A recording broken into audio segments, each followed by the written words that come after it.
May tanong ako sa'yo. Saan mo nakikita ang sarili mo years from now? Is it traveling? May sariling property? A dream house? Or possibly your dream car? Or gusto mo lang pataasin ang inyong pension plan? Hi, I am Joe and I'm here to help you achieve your financial goals. Alam niyo ba, maraming Pilipino ang curious pero hirap sa traditional investments. Here are the reason why and what you can do to start investing soon. First of all, risky ang traditional investments. Wala kang assurance kung safe ba yung pera mo since di mo naman agad makukuha yung return of investment mo. Pwede din kasing mabankrupt yung company kung saan ka nag-invest or di kaya man lang biglang mag-crash ang stock market.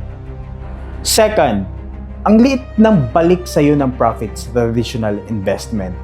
Imagine, ilang years na natutulog yung pera mo sa kanila pero hindi man lang maka-keep up sa inflation. Lastly, mostly sa mga investment ngayon komplikado, especially about sa stocks, tradings, analyzing chart. Nako, alam ko yan. Galing na ako dyan. If wala ka ng time para pag-aralan mga yan, hear me out. I have the perfect solution for you. Are you interested? If oo, just comment interested or leave a message on our social media platforms.